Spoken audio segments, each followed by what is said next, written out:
Hey everyone, it's Michael. I hope you're doing well today. I just saw a film called Grimcutty, which is a 2022 straight to Hulu, which is basically straight to video release, and it's a horror film that kind of reminds me of Creepypasta. Now, I just reviewed a movie called The Empty Man. A lot of people know that film, a lot of people love that film, but that film also has this urban legend, modern urban legend feel like Creepypasta, just like this movie does. Now, if you're like myself and you're a fan of Creepypasta, you know there's kind of two ways that goes. It can be more comedic, it can be kind of goofy in that area, or it can be kind of more serious, like The Empty Man. Grimcutty's more in that goofy side, like Jeff the Killer, like the original Slender Man stories, that kind of thing. It's gonna be silly, it's gonna be goofy, it's not gonna have the best logic to it, and that's the issue mainly with Grimcutty. Just straightforward before the plot and everything gets really discussed in this review, I do want to say the film has its moments that are kind of nice, but I kinda hate this movie a little bit. It's too long. At an hour and 40 minutes, it feels damn too long. I was there with it for about a half an hour, and then it just kept going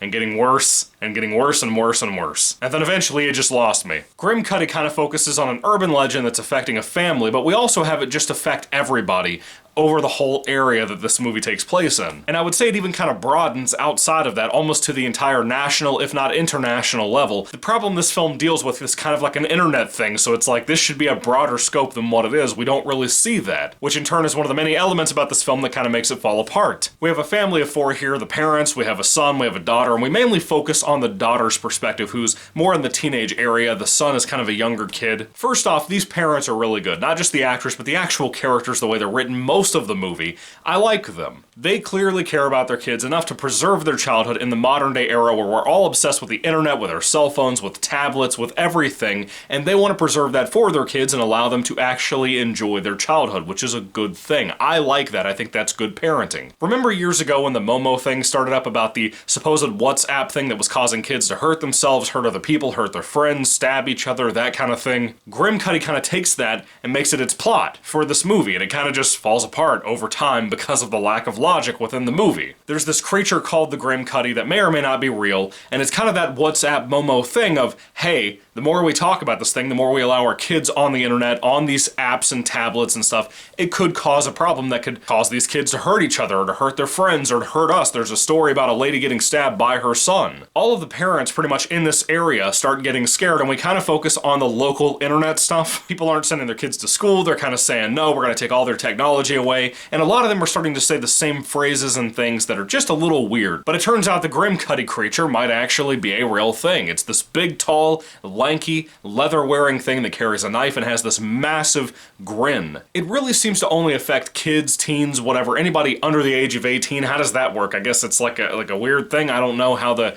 age limit works on Grimcutty. It's kind of weird. And again, I like the concept. I think some of it's kind of goofy in execution, and over the film just kind of runs out of steam, starts running on fumes. That's kind of the problem with the overall story. The Grimcutty monster looks pretty cool. I actually like the animatronics and puppetry they use for it. It looks kind of nice, but it's kind of overused, and sometimes there are shots that do not do well for this movie. Mainly when it shows this thing running. Having less of that in this movie and kind of saying, you know what, maybe this thing doesn't exist, maybe it does, maybe just not really knowing by the end of the film could have really done this film a lot of benefit. But there's a massive amount of time spent at looking at this thing, and again, by the end of the film, I don't really understand the logic on how this guy works or what happens with him. Some of this movie makes absolutely no sense, and it's goofy for that. We have a lot of characters in this film too. They're not really super strong. Again, I like the parents. I think the acting for them are pretty good. Most of the people in this film are doing what they can with what they're given in the script. It ain't much. A fellow named John Ross wrote and directed this film, and I don't really think he has all the props he needs right now, but it seems like kind of an early part of his career that he hasn't really developed too much as a director or screenwriter or anything like that. He could do better, I think, over time in the future with concepts like this and this urban legend focus that I like as an urban legend fan. Where something like The Empty Man is really, really good and really, really entertaining, I kind of thought we were going more in a slasher route for this movie, and it didn't really pan out for me. The writing in this film is not strong whatsoever. The cinematography is kind of weak. Most of the budget here seems to go into the Grimcutty creature we see quite a bit of, and I'm glad for them for having that there. It looks kind of cool in a weird J-horror movie way, but it doesn't save this movie. As kind of a positive on this review, I do appreciate the practical effect of Grimcutty, but there are moments that I'm convinced have CGI attached to it. Not only was I laughing at him themes sometimes, but I was laughing at some of the goofy shit that happens in this film, like people falling downstairs, the way they land, it's almost like in Family Guy. Again, goofy is the word I would apply to this movie. Maybe even something small, like a good theme song or something could have saved this movie. I don't know. There's nothing really scary about the film, there's nothing really tense about the film, it's just not that kind of movie. It's not even that watchable of a movie, which is kind of a sin. There's just not a whole lot to like about this film, frankly, and I'm sorry to say that because I wanted to like Grimcutty. I hoped that I would be the person who would like this. I mean, who wants to go in any kind of film expecting it to be bad? That happens, but still, if I had to rate Grimcutty on a 5-star basis, I would give it a 2 out of 5 stars. Have you seen Grimcutty? What do you think about it? Do you hate it? Do you love it? Put all your thoughts and comments down below. I would love to hear what you guys have to say about this,